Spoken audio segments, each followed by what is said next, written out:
track at the wall. We are tied.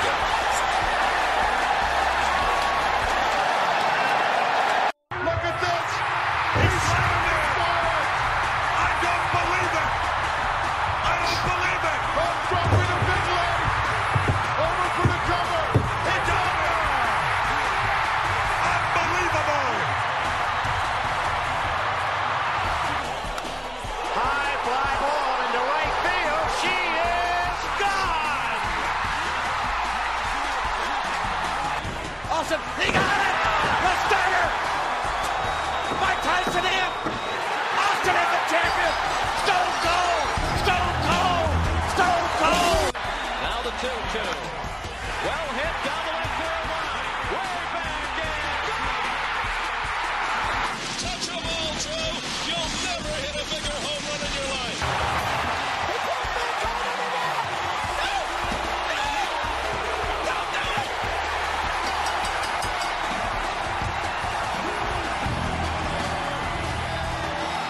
Oh my God, no! Mankind did it! Nick Foley did it! No, Stone Cold did it!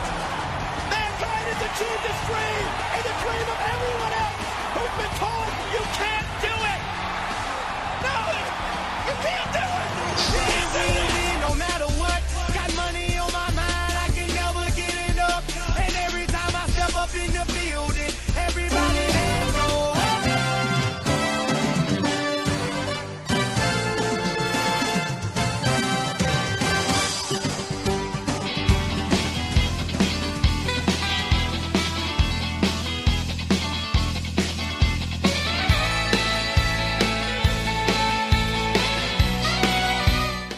I'm gonna get like a phone or a pumpkin or something like Bobby. Prime time. That is my epic, just epic going to bed watch, man. Like late night. I've been through those prime times on Peacock like 4 or 5 times where if I don't care if I fall asleep and they run 3 and I wake up, I just let them keep going and going. I go back to 86 every time, all the way through the end. I just never get tired of them because there's no way I'm gonna watch them all because I just doze in and out or I'm doing shit. It's on during a podcast. So every time I feel like I'm actually seeing new stuff. So it's one of the best gifts on the network. That and Superstars. I kind of rotate those two, and I just cycle through them and go back to them. It's like the perfect just dozing off late night watch for 20 minutes. Yeah, my only thing where I get impatient is if I come across like a 20-minute Jimmy Powers versus Steve Lombardi match. I'm like, oh boy. But if you're trying to go to sleep, like that's right, it's perfect. Yeah. That's perfect. When you've done play-by-play for all those MSGs for a podcast, nothing shakes you at that point. Nothing.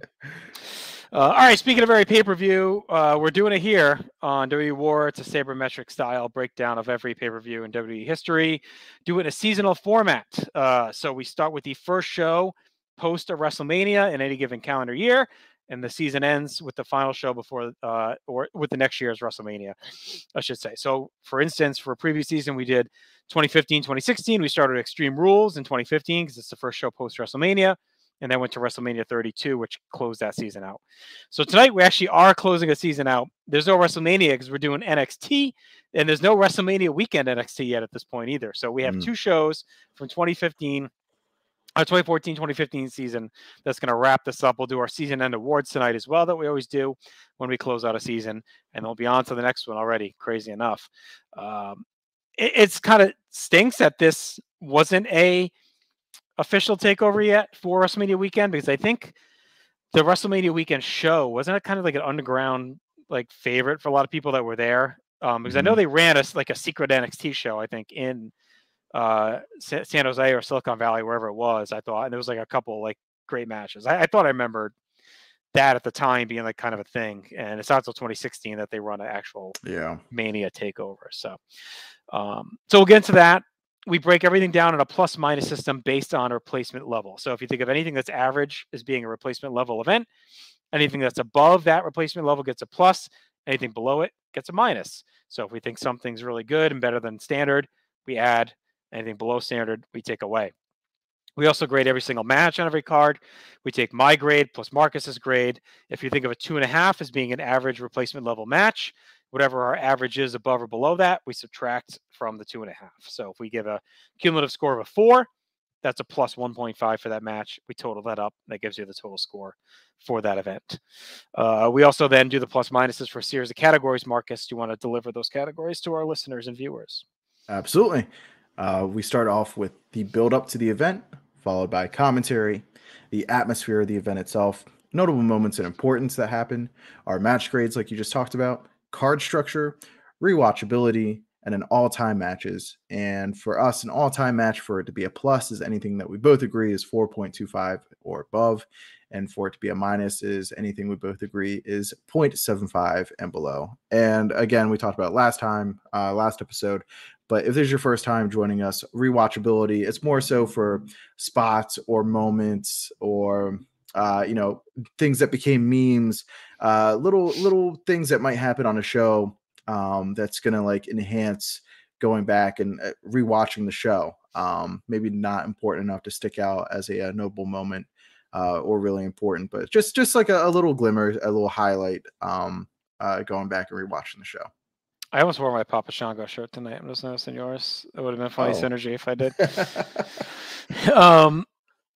And I mentioned that. I mentioned viewers. Listen, if you're listening on a podcatcher app, just audio, you can also see us on video. Many of our podcasts here at the North South Connection available on video. Just go to YouTube, search out North South Connection, hit that subscribe button that's right below you, and you get all our stuff notified your way when we drop the video content, which is pretty much every day. It may not be a full form podcast and video, but we do a ton of cool quick hits too. Like this past WrestleMania season, every night we were previewing a match. It was like an 8 to 10 minute preview video, one match a night. We do different tier lists, all kinds of quick hit video content as well as our long form podcast. So lots coming at you. So just check us out on both formats, or whatever you prefer. I guess subscribe on both though. Why not? What do you get to lose? Who cares? All right. Let's dive into NXT TakeOver Our Evolution, December 11th, 2014, from Full Sail University in Winter Park, Florida. We're going to go ahead and dive right in to this one. We have a new main play-by-play man, Rich Brennan. He's joined by your boy, A-Rai, Alex Riley. Not Tim Cable's Alex Riley, the actual Alex Riley from wrestling. And Corey Graves makes his debut here as well. In the booth, of course, he had been working in the ring, suffered a couple concussions, maybe 10, I forget the number, but and it knocked him out of active competition into the announce booth, where he would remain to this day, making a little career for himself. All right, let's go ahead and hop in, because we have a big debut kicking off this show, and that is Kevin Owens taking on our old friend CJ Parker. Owens had first showed up on the August 25th. Actually, that's the day he reported, I should say. He signed on August 12th, still under, of course, Kevin Steen. Reported on August 25th, gave the new name Kevin Owens as a tribute to his favorite wrestler of all time, Owen Hart. Started having promotional videos November 20th. They talked about how he'd been wrestling forever on the indies, and then ended up making his way here. Said he would fight anyone and anyone, and this would be his in-ring debut. And he, it's pretty much a squash. Parker gets a couple shots in, but it goes just over 3 minutes. Finishes Parker with the pop-up powerbomb. I went 2.5. I thought it was a very average replacement level match, but it was effective for a squash. And Owens is engaging and captivating in whatever he's doing, and that's already obvious here. Yeah, I went the extra tick up. I went 2.75, and that's because I almost feel shameful saying this now. I was not a Kevin Owens or Kevin Steen guy before this time in NXT. Mm-hmm. A fantastic wrestler. Just, I guess I didn't get it. Like, it just wasn't for me, nothing bad to say about it. Just, it didn't grab my imagination, didn't captivate me. And even though I was like kind of skeptical of him being in WWE. But once I saw it, and I saw the entrance, and I was like, I get it now. And this match really won me over. It kind of made me a fan of his in NXT and on the main roster to this day. So I think he's a standout of the last decade plus. I can't say enough good about him. And 2.75 for me. That takes us to also the pop-up powerbomb is awesome. That takes us to our NXT tag team title match, our first title evening, as the new champions, the Lucha Dragons, are taking on the Vaudevillains. And that is, I'll forget his name. Your buddy, It's your close, long-time personal friend, Simon Gotch. More like Simon Crotch. And Aiden English, that's the name I'm looking for. I was trying to see if we could have like a black and white option to make us go grayscale here in the. Oh man. My luck, I'll do it and won't be able to get it back. But yeah, I went 2.5. I thought this was a very standard replacement level match. Again, nothing to write home about, but it didn't take away from the show either. It just straight 2.5 for me. 2 3/4. I was surprised Lucha Dragons won. I don't remember them having this sustained of a run. I thought the Vaudevillains would come in and take the belts. They were pretty hard pushed, and they were pretty well over too. Like a lot of people really liked them. I think it's just another team we talked about in our last episode, right? With Adam Rose, with Ascension. I think the act worked on this scale. It was nothing that was ever going to translate to the main roster with the black and white and the silent era stuff. Like it felt perfect for this niche program at this time that it could be a little campy and over the top. Just it wasn't anything that was ever going to connect pretty much on the big level. I didn't mind Aiden English. Yeah, me and Gotch did not get along WrestleMania weekend in New Orleans, 2018. We had a few run-ins, and I started it, in fairness, by someone told me, and I was already a few drinks into this point. I mean, we were like on Bourbon Street for like an hour when this happened. I was a few drinks in, and someone came in and said, Aiden English is on the street with everyone, take a picture. So I come running over. I'm not even looking. I go, Rusev Day, I'm doing the thing. And he thought I was mocking him, like busting his balls that Aiden English got over and he's doing nothing. It's Simon Gosh. He thought I was like fucking with him. So he's like, oh, don't be an asshole. And I'm like, no, man, they told me it was Aiden English, whatever. So we took our picture, but then he started hanging out with us and it was like annoying because like he's kind of a tool. Like, you know what I mean? Like he's like following us around. And then like, it was like 3 times it happened. And finally it happens again walking down Bourbon Street. And I gave like the old, like, Shawn Michaels at WrestleMania 3. Oh, not this fucking guy who came walking over. I'm like, dude, just go do something else. There's like thousands of wrestling fans here. Why do you keep showing up where we are? I think it was the last we saw of him, but oh man, yeah, I'm good with my fill of Simon Koch for a lifetime. I did like the Vaudevillains though. I thought it was a unique act and a good idea. So there you go. 2 3/4 for me, but the Lucha Dragons retain. Your boy Baron Corbin is up next. Another squash over the Perfect 10. I don't know if he's quite yet the Perfect 10, but future Perfect 10. Ty Dillinger, 41 seconds. End of days. I gave it my 1, just like last episode with the squash from Corbin's debut. It seems like now it's more established, right? That last takeover, it was kind of like, oh, what the hell is this? Like this guy looked like he was just going to be nothing, and then destroyed Mojo, and now here he is kind of more established as a dude that's running through the roster. That's right. Yeah, you hear the motorcycle revving, vroom, vroom. You see the spotlight, you see the smoke. Yeah, it's Baron Corbin. You hear the screech coming from the female portion of the audience. This dude's a stud. No, this dude's a stud. What a stud. 2.5 for me. Again, effective squash. And everybody's, by now the gimmick is how quick can you get the match over. And I wish that our next match was a little bit quicker. This one wasn't exactly for me. It was Hideo Itami and the debuting Finn Balor taking on the Poor Ascension Finn here. Balor. They continue their fast and rapid decline. But understanding why they took the titles off them, they want them to work with kind of these new main event guys and get them established. But still, it's a heavy way to give back for the Ascension after how they've been built up in NXT. And we got the super friends here of Itami and Balor really getting established. I went 2.5. Just thought it was okay. 2 3/4 for me. It was definitely disappointing. I know Ascension, you're not going to get so much out of them, but Balor and Itami come in with so much credentials and hype, right? I mean, between Kenta and Prince Devitt, like their resume was stacked to this point. So you would think they'd come in and really ball out, but they give a lot of offense to Ascension. Whatever Ascension's established here, they go 12 minutes and just not as captivating as you would hope from these guys. I was also surprised we got the Demon right away. For this match, like it's Balor's debut. You think they just maybe would have built to the debut of a Demon, like you really save it for a big match, which he has one coming not too far off. I mean, he's got one at our next show. So like that would have been, to me, have him just debut here. Let us see what Finn Balor's all about, and then save the demon for the next one. But we get it right out of the gate here with him. And I thought his debut hurt Tommy as well. I felt that at the time, and I feel it now. It felt very much like a Taz Radical situation in 2000. Like, oh, fuck, we got Kenta. This is going to be awesome. That's perfect comp. It felt like a big deal.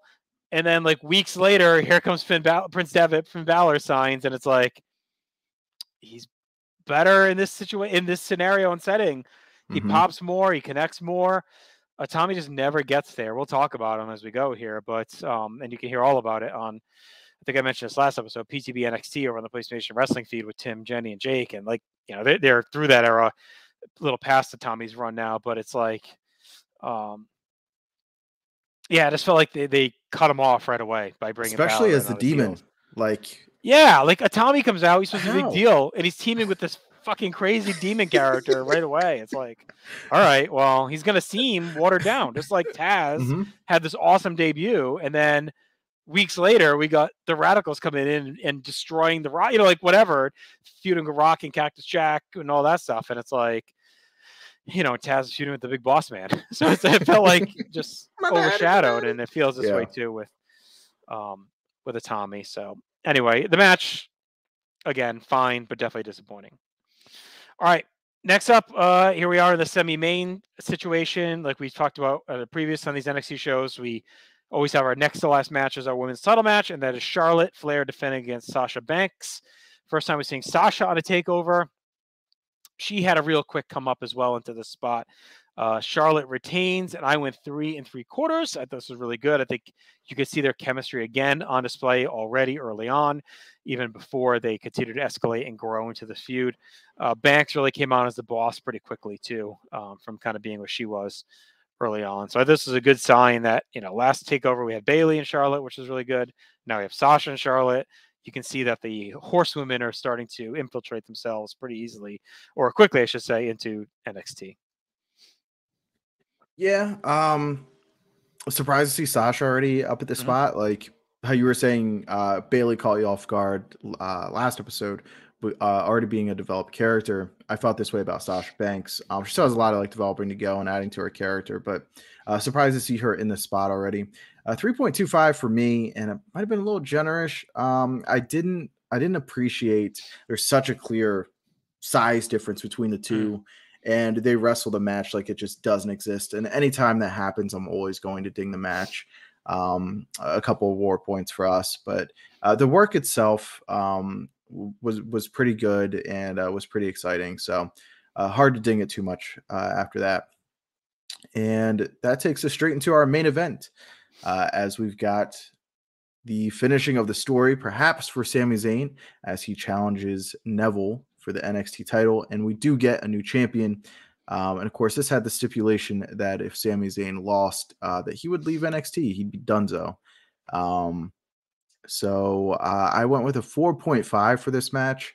It was really outstanding. You see what makes Sami Zayn so masterful, and that he was immediately able to kind of get that blend of super indie wrestling and combine that with the WWE main event storytelling. And it's something that we're still seeing to this day as we record. So really masterful job. And again, Neville, I felt like the NXT champions are kind of always like, I don't know, by the time, like, they have such long and like the impactful runs that, like, I felt this way about Bo Dallas when Neville run. Like, you're ready to see a new champion. And it kind of felt like that here. And they kind of like go into it a little bit. They kind of lean into it with him being like, I'll do whatever it takes to retain the title, like charge it to the game. Like, it's nothing personal, but like, you're coming for the belt. I'm going to do whatever it takes to retain. So like, kind of already leaning a little bit like, yeah, the crowd's going to be into Zayn, and that's okay. And Neville is going to be the aggressor in this contest. And if, you know, you got to boo somebody, it's okay if it's this guy. So really well done by these guys. I went 4.5. Yeah, it's an awesome match. I went 4 3/4. That was near perfect. I think it holds up to its legend very well. 23 minutes, just nonstop. Zayn is masterful. We've liked Neville a lot too in this run, and I think it's a good payoff to the 2 takeovers we've seen. Right, Zayn lost that #1 contender match. gets put in the 4-way, has it won, gets screwed. Neville's escaped both shows, defeated Tyson Kidd at both, but you could feel that Zayn is coming for him at some point. They finally get the one-on-one, and Zayn beats him. I thought it was, again, just a great match. If you have never seen it or haven't seen it in a while, it's definitely one I would recommend revisiting, because I don't think I'd seen it since it aired, probably. Mm-hmm. And it held up. Hits 2 haluva kicks to win the belt. And it's cool. They had the big celebration with the NXT roster all empties out to pay off Zayn's long climb, and this is the king now. Owens is in there. They've already told the story of these two guys, how they've been lifelong best friends, and they have this relationship. And Owens lingers and lingers, but they wait long enough where you think, okay, nothing's going to happen. And then just when you think we're going off the air, Owens snaps, attacks his best friend, and power bombs him on the ring apron in a nasty bump. And we have our next top feud of NXT as Kevin Owens is coming for Sami Zayn and the NXT goosebumps, title. Man. It was really well done. Yeah. The whole angle held up tremendously, as well as the match. And it's fitting because we're in the next installment of that feud current day, right? And we've already talked about the second installment in 2015-16 season that we did. We covered their feud in that part of the season, or at least we're edging into it. We'll get back to it again when we do 16-17. We'll get back to it again when we do 17-18. Like, it's definitely been a story of WWE TV over the last decade. And there's another, maybe their best chapter ongoing right now, where we are currently in WWE, which is early 23. So I thought all of it hit, and this is definitely a classic match and one of the best probably in NXT history, at least until we start to really get into the heavy stuff. At least, for the first like 3 or 4 years, it's up there. Yeah, and before we jump into our category grades, I remember this being such a turning point for WWE programming, even though it is NXT. I remember like talking with like our own Not the Tool Man and some other friends of mine, like, are they going to do the Zayn and Owens thing? And I was like positive that like, no, they have to tell the story in WWE that these two are like longtime close personal friends, and it's going to continue. And then we'll get the turn maybe in like 2 or 3 takeovers, or like, maybe a year from now. Like, we have to establish that they're friends in WWE. And no, like, this was a sharp turn for WWE, where at least here in NXT, they treated you like you had watched wrestling before. Yeah. And even if you hadn't, they had told the story so quickly and concisely that, hey, these two are our best friends. And like, that's all the context that you needed. You didn't need to see them be friends for a year on WWE programming for this to be so impactful. So shout out to them. And the facials of both of them worked great too. Because like, when it happened, you could feel it. You could feel Owens being a little torn, but doing what he had to do, as he always says, right, for his family and to make more money. You could feel Zayn being tortured here, and you just knew it was the start of something great. It's funny because Owens is a guy, like, you feel like, we talked about his rookie season on the main roster. Like, oh, did they ever really invest in him or make him the guy? And it's like, then you just look back and it's like, fuck, like, he has had just like a crazy run. Like, I mean, he's just had some awesome stuff. He's a little dip, last year or whatever, when it looked like he was maybe on the way out the door before he re-signed. But this dude's had a run, man. And like, everything hits and everything's great. Yeah, for that year to be his version of like his Brett 96, like before the sabbatical, like, what a run. All right, so that's a total match grade score of 3.25, so it's very strong for this show, as you'd expect. Let's get to our categories. So, points for build. We gave a positive point for Kevin Owens' debut hype, a point for the good sit-down interviews. Again, Zayn and Neville. Overall build, Neville stealing the win, Zayn snapping, both guys showing some shades of gray. They're honest, they're relatable. We actually gave 2 points for that whole thing to get us to this match. A point for the Itami Ascension feud, really started with his debut at Fatal 4-Way. A point for the debut build of Finn Balor, and a point for the build to Charlotte Sasha, which was really well executed as well. Yeah, lots of positives for the build there. In our minuses, we've got of course the multiple concussions ending Corey Graves' career. That was a bummer. And then no build for the tag team title match again, or a lack of build. So that gives us a WAR score of 4 once again.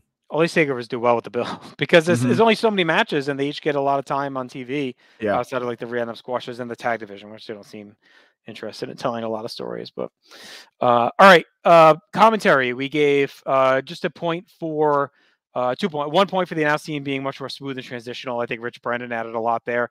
I think getting Renee out of the booth helped a lot as well. And Corey seems to already have a pretty easy gift about him with this.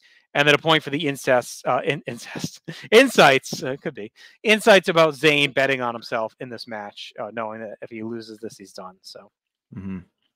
Yeah, and our only minus was that commentary can't or won't acknowledge Owen's broken nose. Like, I mean, Yeah. it's brutal from the palm strike from CJ Parker. Yeah. And it's a really cool visual with the blood flowing down and even the rest of the night having that cut open.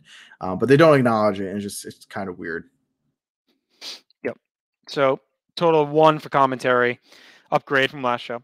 Atmosphere, we give a point for the unique look for TakeOver. They have kind of the banners now. They have the ring thing. Like, it just feels like they're differentiating a little bit better from NXT TV to TakeOver. Everything, it feels a little bit more when you look at it. Like, okay, this is a TakeOver, and not like, oh, was this TakeOver or TV?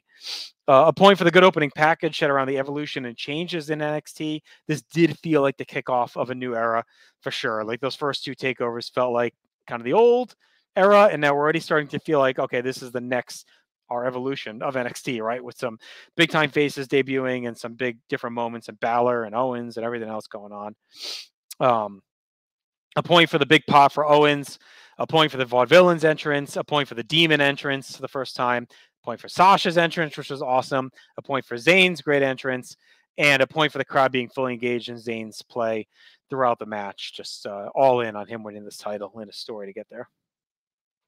Our only minuses were CJ Parker with his negative heat once again out the door. No juice. It's a good move for him. Yeah. No, the crowd chance of marking out is just like, all right, like calm down. Yeah. And the crowd booing Roman Reigns, who's there to give a backstage promo and just kind of like once again kind of show face and hey, like I was in NXT, a couple years ago, and this is what everybody's fighting for to be in the position I'm about to be in. And the crowd's booing him. What did he do to you? So yeah, he was so like that. We're in early 15 now, so I mean, this is like prime booing Roman territory. It's just a cool thing to do. How dare they? Well, it's right after, or actually, it's right before the Rumble. Still, right? I guess he wasn't fully. This is February, right? No, this is December. So he hadn't even had the Rumble yet. Yeah. Okay. Yeah. So yeah, it was a little surprising actually. I feel like his boos didn't really ramp until the whole Bryan kerfuffle at the Rumble. I wanted somebody to win the match who wasn't even in it. Shut up. Fell apart. All right, so that's a 5 for atmosphere. So good atmosphere for this takeover. Notable moments. We went the full Monty, the +3 on the debuts. We had a lot of them. We had Rich Brennan, Corey Graves in commentary. We had Demon Balor. We had Kevin Owens. So there's lots going on. A point for the first arrival of the Demon character, not just Finn Balor. A point for the first ever Charlotte Sasha match. A point for Sammy winning the NXT title. And we gave 2 points for Owens turning on Zayn. It's such a monumental NXT storyline and long-term WWE storyline as well. Yeah, that's a big one. For our minuses, we've got poor Tommy getting cucked already by the Demon right off the bat. Did not take long. No, immediately overshadowed. And then the Ascension being completely cooled off in one night. I mean, talk about your water being turned off. They're dead in the water for sure. Those pipes are frozen. Well, and this is it for them anyway, because they debut on the main roster right after this, I think. I know they're at the Rumble. So there you go. +6 for notable moments. So one of our most notable or important takeovers for sure so far. Match grades was 3 1/4. Our card structure, we gave a point to start hot with Owens, as usual, closing with the 2 world title matches, and a point for closing with an all-time angle that left you. It was so well done. Like, they dragged it out so much that you just assume nothing's going to happen. And to your point, like, okay, they're just going to tell the story that they're friends, they're celebrating, and then boom, we get it just when you think we're going to fade out. Yep. For our minuses, still getting a lot of squash matches or like low stakes matches on what's supposed to be a super show. And that gives us a WAR total of 2 for card structure. All right, rewatchability, a point for the Demon entrance, which did look really cool, and a point for Zayn celebration and then attack. That's a very rewatchable moment. Yeah, and a minus for the apron power bomb. While it is extremely effective as a kill finish, it's just tough to go back and watch, especially. I can't watch it. Yeah, we try to be a little bit more cognizant about the toll these guys are going through and putting their body through. It's a rough. I've just never been a rewatch. fan of anything on the edge of the apron. Like, I know it's kind of became in vogue during this time period, all the way back to was it BJ Whitmer with the in ROH with the tombstone or power driver, whatever it was on the apron. That big Ciampa was a Ciampa. I forget who. I know it was Whitmer. Anyway, that was a big. It was a lot of edge of apron moves during this time period. This is the one. Like, this is the only move I think should involve the apron. Everything else, go find something else. So it's a +1 for rewatchability. All-time matches, of course, Zayn and Neville clocks in, so that gets a plus. And that gives us a total score, Marcus, of 23.25. So very strong, quite a bit better than our last two, and it makes it our 15th best show of all time. How about it? I think that's surprising. I just don't think you think much of these early takeovers historically. I know you think of the later ones that, some of those we've covered that really would crank in and be toward the top, but you look at this, it's right below TLC 2015, right below WrestleMania 32, which for us was a good show. But it's a quarter point above SummerSlam 11, right? And that was a big show for us. Yes, it is 3/4 of a point higher than NXT Chicago 2, above No Way Out 2000. So it's above some big shows for us. Top 15, it's in 15th. So pretty good finish for this show. And it all is on the back of Zayn and Owens, really, and Neville. I mean, that main event was so good, and the angle was so memorable. The commentary was in place. The atmosphere was great. So you could tell they're starting to really figure it out for TakeOver. Okay, what do you say? Transition over to our next show. Let's ride.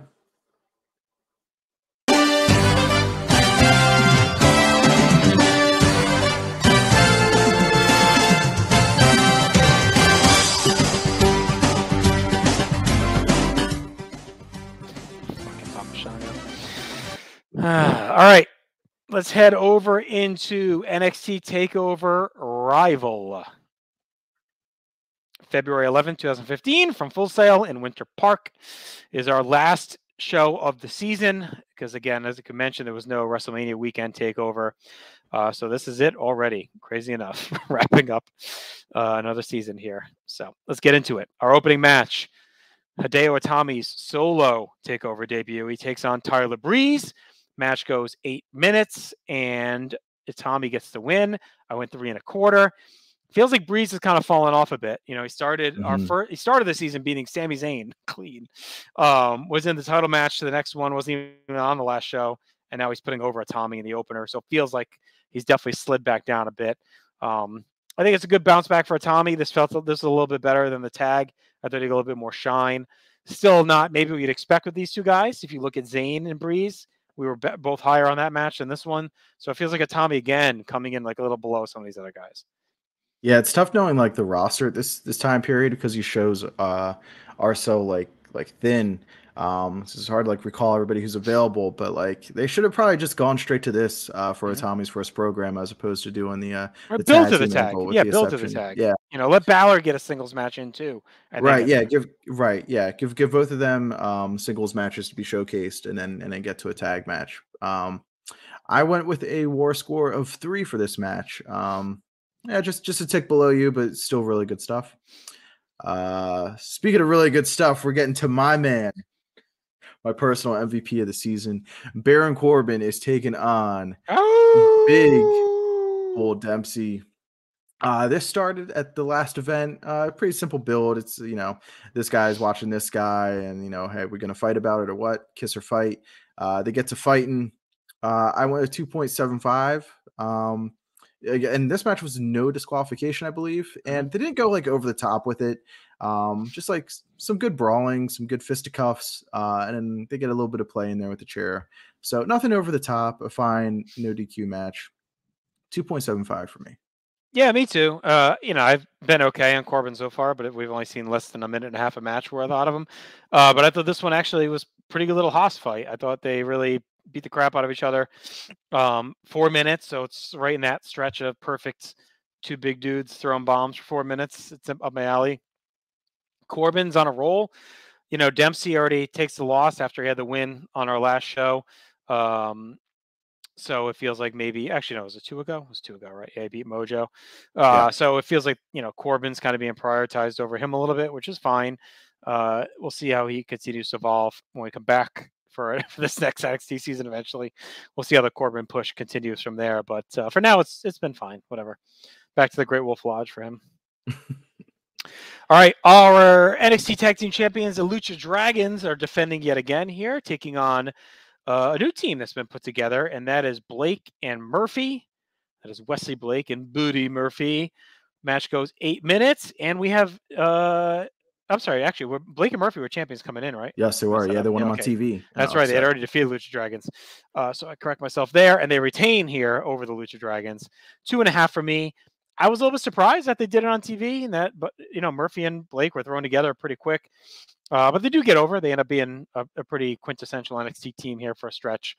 Fine, whatever. 8-minute match. The Lucha Dragons feel done, but they, you know, I think they're headed up sooner than later to the main roster. So I think so. Yeah. Yeah, time for them to ship out. I went 2.75. Yeah, March I really 30th, like the night after Mania. They're on TV. So. Okay, good. Yeah, it's time. Yeah, cool to get some new characters in here, Blake and Murphy, and they're gonna figure things out as we'll get to the next time that we cover up the follow-up season to this. But this is a fine introduction, and I like the pacing of the finish. I thought they did a good job there. So 2.75 for me. There's actually 2 bars in Providence. One's Blake's and one's Murphy's, which I just kind of hit my head. It was pretty funny. Is there a Alexa Bliss in the middle somewhere? There's probably a place called Bliss in Providence. There's a good chance. All right. Well, we're in the middle of the card as we've got Finn Balor taking on Neville, and let me double check real quick. I believe this is a number one, the finale of a number one contenders tournament. It was, and yes. Balor is going to pick up the win. Really good stuff. I went with a 3.75. A good job kind of protecting Neville and not completely a solid leveling off as opposed to like completely dropping him and making him seem irrelevant. And a good steady climb up for Balor. It's hard for him to go anywhere but up after looking so super cool as a demon in his debut. And so, yeah, I think busted out again here. 3.75 for me, though. Yeah, I went a 4. I like this a decent amount. You know, with the coup de grace, we get the demon again.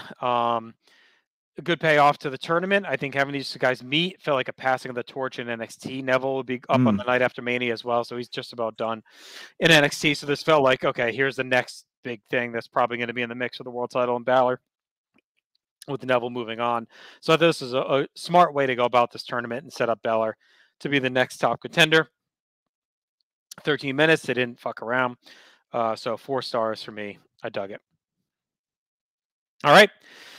Next up is our NXT Women's Title match, and it is the 4 Horsewomen throwing down as Charlotte defends against Sasha Banks, Becky Lynch, and Bayley. Here we are, fully formed. Our NXT Women's division, the drivers of that, are already here on display against each other. It's all out there for you. And this goes just over 12 minutes, and Sasha Banks, surprisingly, wins the women's title. I remember at the time, I hadn't been following the weekly TV, and I was really shocked that Sasha won because I didn't realize that she was like a worker. I thought she was like a character more than a worker. So I was surprised that NXT would go that route. But then once I get to see her, and okay, I get it more, and knew her background and the way she came up and what she was working toward. So I went 4.25. This is a really good match. Kind of shows the innate chemistry that these 4 have, and will be the next really 4 to drive the women's division over the next half a decade across WTV, and really they're the 4 that help break all the glass ceilings down to become, you know, main eventers and make the women's division priority and not just a sideshow.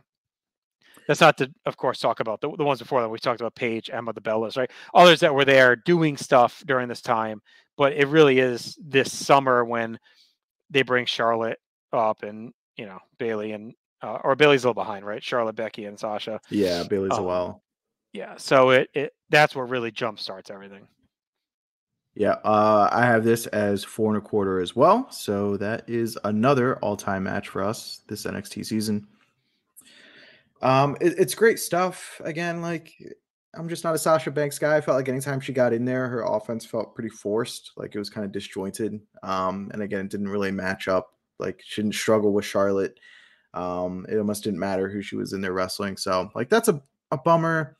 But the work was so good around this whole entire match. Hard not to go with the all-timer for us. So that takes us to our main event of the evening, and it is for the NXT title, as Sami Zayn is going to lose the title to Kevin Owens in his second takeover match.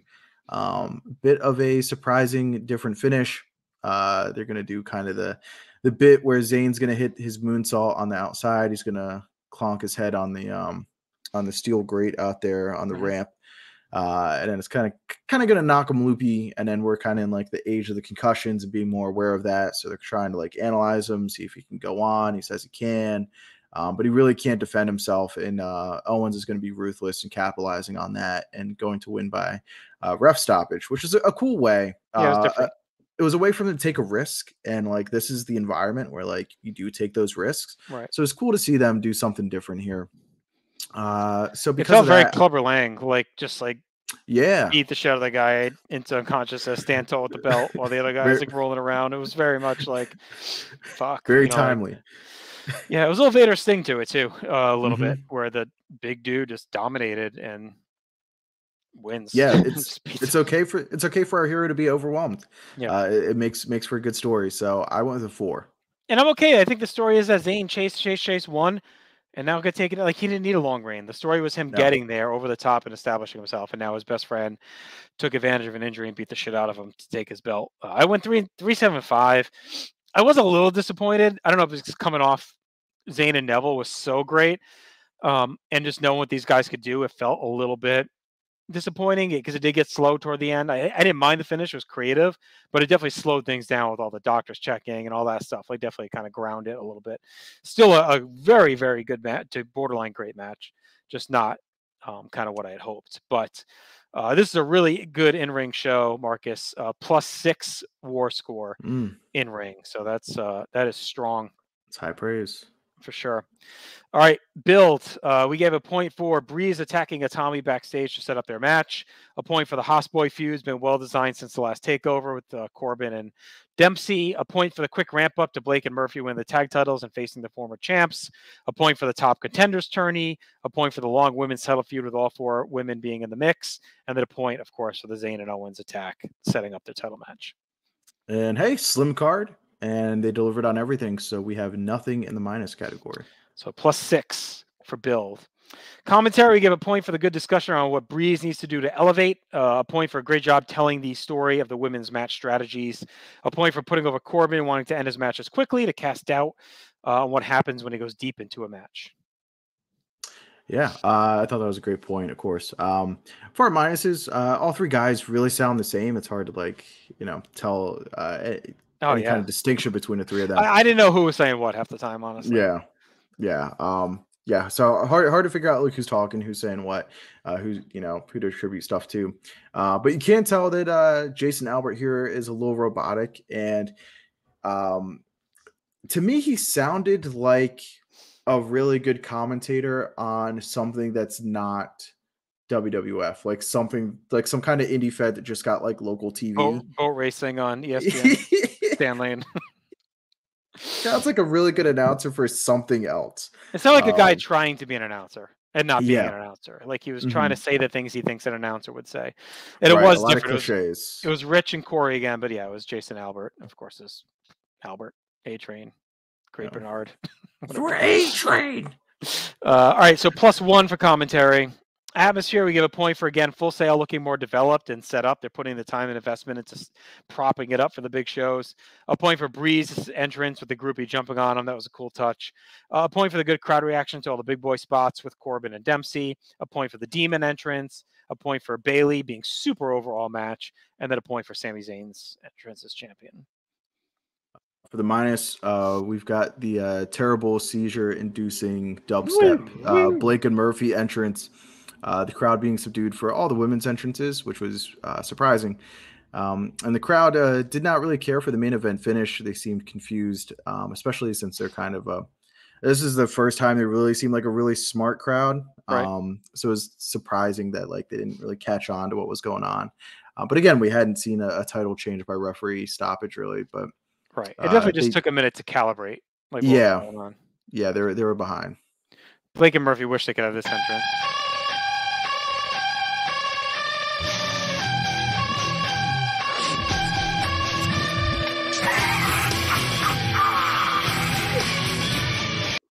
They wish. They wish.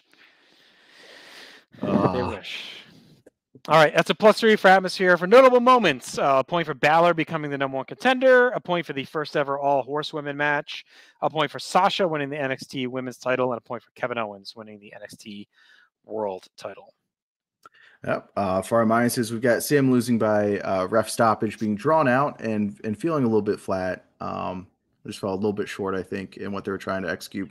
And yeah, while it was creative, it could have been done quicker and like more decisively, because like we're definitely in the UFC era, and so like if you are a WWE fan, you're also probably watching, or if you're an NXT fan, you're definitely watching UFC or had watched UFC at its peak. You know what a referee stoppage looks like you know what it's supposed to look like boom, the knockout happens. He gets in there. The referee gets in there and stops it, and that's not what we got here. All right, so that's a +3 for notable moments. Like we talked about, it is a 6 for match grades. Card structure, we give a point to start hot with a Tommy Breeze, a point for the tighter card filled with bigger matches. We're getting to that takeover template as usual. A point for closing with the 2 world title matches, and a point for the biggest big match feel a takeover's had. Owen Zayn felt like a big takeover match, and that's what we're going to get. Takeover after takeover going forward. This felt like the first of that, where it wasn't just like, all right, Tyson Kidd gets a title shot. Oh, here's a 4 with some contenders. Even Zayn Neville felt like a big deal, but it felt like a big deal within the construct of NXT. This felt like a big deal in the world of this promotion, Zayn and Owen. So it felt like their first really hyped main event. Yep. For our card structure in the minuses, we've got nothing. Nothing. Crazy. Nothing. So it's a +4.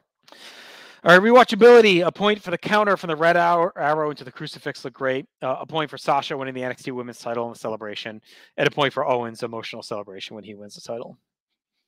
For our minuses, we do have something here. Lots of WWE Network ads interrupted the flow of the show.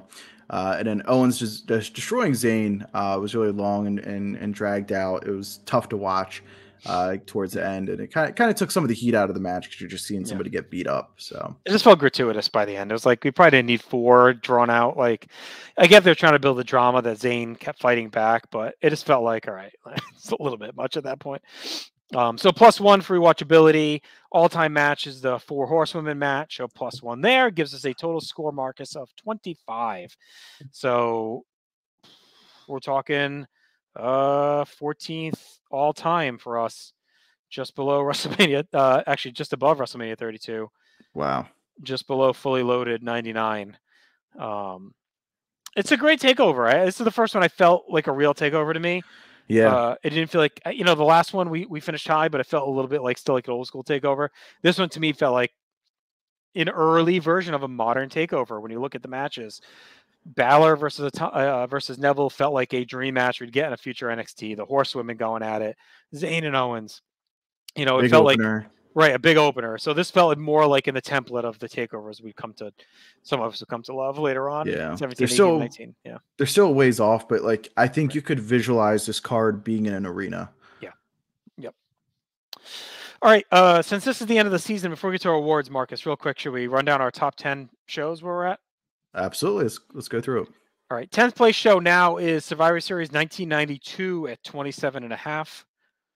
In 9th place, we have NXT TakeOver New York with a 28.25. Just above that is Royal Rumble 2000 with a 28.5. Money in the Bank 2011 with a 28.75. Royal Rumble 2016 with 32. WrestleMania 21 with a 33.5. All right, get to our top 4. SummerSlam 2015, 35.25. Royal Rumble 2005 with a 36.5. And we got a tie atop SummerSlam 1999 and SummerSlam 1992, tied at 38 1/4. SummerSlam 92 gets the tie break due to the best match. But it continues to be SummerSlams and Rumbles really dominating our top of the cards here. And just for a little comparison's sake, our best shows are 38 1/4. Our worst shows over the limit, 2011 at a -9. So it's a pretty big spread, almost 40-point spread between our top and our bottom show. So we've now done 78 pay-per-view events, Marcus, in the books. All right, so let's get to our year-end awards because the end of the season is upon us. Our MVP to me was no doubt. I pretty much had it written down immediately. It's Sami Zayn. All 4 shows, has great to all-time classics across all 4 of them. His story of trying to win the world title and then get screwed by his best friend envelops the entire season. This is his season. Yep, no discussion needed. It's his season, hands down. He's also our Silver Slugger, average match score of 4.19. Again, he only had 4 matches, but it's still high. He's second only to the War Raiders of 18-19 NXT with a 4.42. So pretty high company. They're the only 2 that come in over 4. Not a surprise. It's the NXT seasons because, again, there's less shows. But whatever. We had other seasons with less shows, like Bret Hart in 92-93. Only had 4 shows or 5 shows, whatever it was. And he had 4 shows. And he had a 3.34. So, pretty big difference. He also had to wrestle Pudgy Shawn Michaels. Yeah. All right, our Vin Scully for best announcer. This was slim pickings during the stretch. We really struggled. We ended up going Rich Brennan. He kind of straightened the ship out after the tough couple to start. He kind of got it. He really helped direct things. He didn't have the easiest group to work with that last one, but he got it done. So I think he was probably the best of everyone. Yeah, and there was a clear step up. Like when he joined the booth, everybody kind of raised their game a little bit, even if it was a struggle. All right, our Mendoza Award is Bull Dempsey with an average grade of a 2, which is pretty high.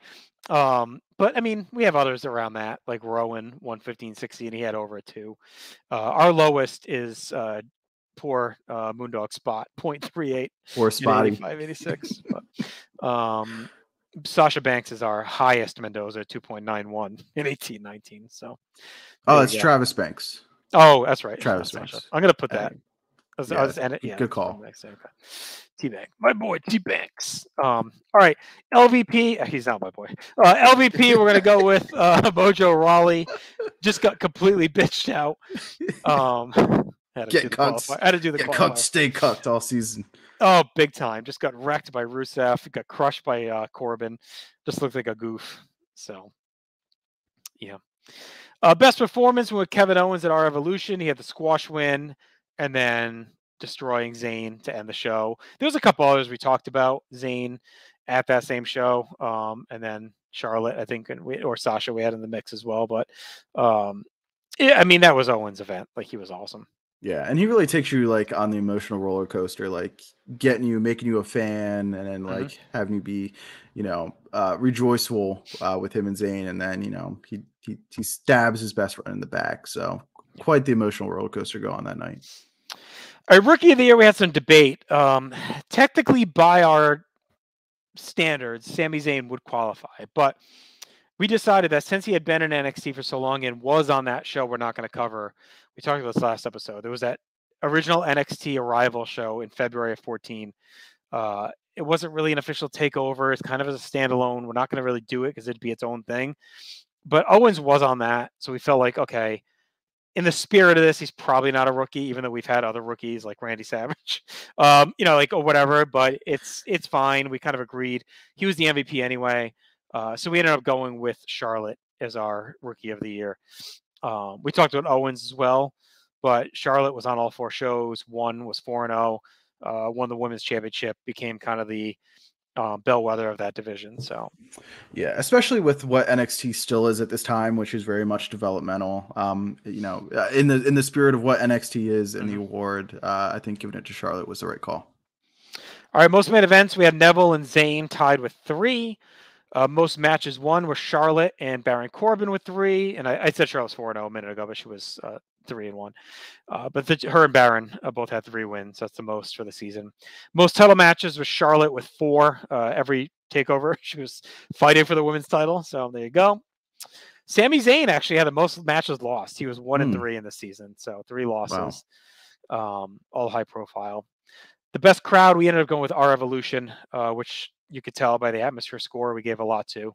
That was the Owens Zayn match, or the Neville Zayn match with the Owens turn. They were awesome through all that. All right, All-Star team. Here's our top 5 performers of the season. No doubt here, Sami Zayn, Kevin Owens, Charlotte. And then we ended up going Neville, who was our world champion for 3 of the shows, had the great match with Zayn. The really good stuff with Balor. Just was a rock through the whole season. And then we ended up going Bayley for the 5th spot. She had a really good match with Charlotte. She was great in the 4-way. She was super over. There was a few other options. You know, we debated Sasha, but we thought Bayley had the better overall performances. Yeah, and her being such a finished product really lets like Sasha and Becky shine more in that fatal 4-way, and she doesn't need as much in that match. So, yeah, she really pulled a lot of weight when she did pop up in the season. And that takes us to our last category / award, and that is the all loser team. Have at it. All right. Of course, we've got our LVP Mojo Rawley. Terrible. Joining him in the rotation is Big Bull Dempsey. Poor Renee Young. She was so bad on commentary. Yeah, it's rough. I hate to do it to her. We've got the Ascension together as an act. Yeah, just a rapid leveling off for them. And then CJ Parker. Just struggled to get much of anything going as well. Yeah, and no heat, no cheers, no boost. Gets chased out. Yeah. I think Dempsey was probably the toughest one to put on here. I mean, like we liked the Corbin match. I thought the squash of Mojo was solid, but I mean he was like the Mendoza, so whatever. You could have maybe put Byron. Could have. Or Jason Albert, I guess. But I think I'm really mad that he didn't get up for End of Days. So yeah. There you go. Yeah. Sandbag your boy. He could sit with that. All right, let's get to our pay-per-view ranking. So of all of our seasons, this finishes 3rd on an average WAR score, 20.6 per show. Just below NXT 18-19 at 21.3. Our number 1 year by average WAR score, still 1992-93. With a whopping 22.9. Our worst season, 85-86, 4.5 average WAR. So there's the spread on that. All right, that'll do it, bud. Another season in the books. It was a quick one, but we're down. We're going to kick off a longer season, but it's a fun one coming for sure. It's going to definitely dive into some nostalgia. We're going to have some all-time shows, all-time matches. I think it's going to be one of the most exciting seasons we're going to cover probably. We're going to really ramp things up. Be sure to check out everything we have to offer here at North South Connection. If you go to northsouthconnection.com, catch all of our content. Subscribe, like I asked earlier, on YouTube. You get all of our video work, all of our audio available on any podcatcher app or on social media, Facebook, Twitter, Instagram, and TikTok. Continue to live your life above replacement level. Until then, remember, it's not your world.